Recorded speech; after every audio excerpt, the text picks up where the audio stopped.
இது வந்து இப்போ வைக்கிற ஸ்டேஜ் பேர் வந்து எஸ்டிமேட் ஸ்டேஜ்னு சொல்கிறது, ஆர் டிசைன் ஒர்க்னு சொல்கிறது.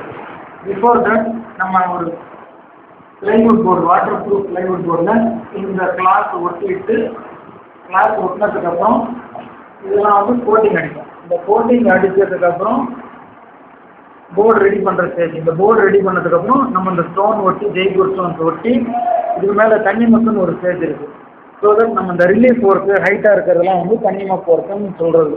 தண்ணி மக்கு வச்சதுக்கப்புறம் காஞ்சதுக்கப்புறம் கல்லெல்லாம் துடைப்போம். கல் துடைக்கிறது வந்து கல் நமக்கு தெரியறதுக்காக அந்த கல்லெல்லாம் துடைச்சிட்டா விசிபிளாக இருக்கும். இந்த ஸ்டோன்லாம் க்ளீன் பண்ணதுக்கப்புறம் இப்போ வைக்கிற ஸ்டேஜ் வந்து எட்டி மக்கம் ஸ்டேஜ். இப்போ எங்ககிட்ட நாங்களாம் சேர்ந்து ஒர்க் பண்ணுறேன், எங்களோட எக்ஸ்பர்ட்டு உங்களுக்கு அது எப்படிங்கிறத கொஞ்சம் வெட்டி காட்டுறோம்.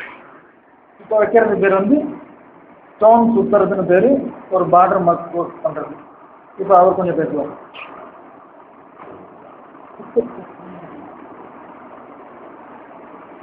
ஸ்டோன் மேலே படாமல் லைன் ஒர்க் பண்ணணும்.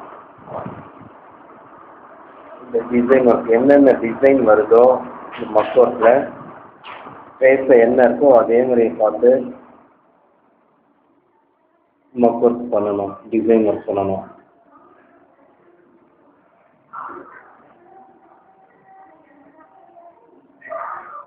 சின்ன இடமா இருக்கிறதுனால இந்த ஸ்டோன் ஒட்டாமல் பண்ணியிருக்கோம்.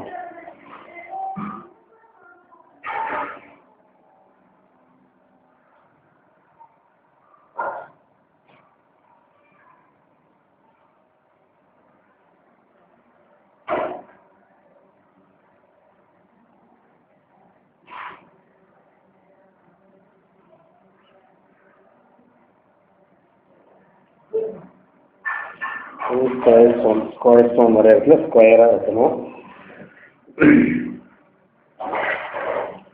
அப்படியே சொல்லுங்க. ஒயிட் ஸ்டோன் இது வந்து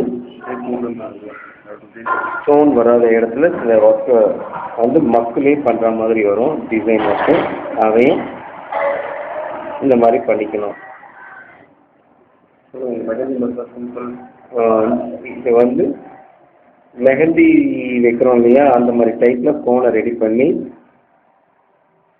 அந்த மக்கை ரெடி பண்ணி இதில் வச்சு பண்ணோம்னாக்கா நமக்கு கொஞ்சம் ஈஸியாக இருக்கும், ஒர்க்கு கொஞ்சம் நல்லா இருக்கும். இது வந்து சாரி பார்டர் ஒர்க். இது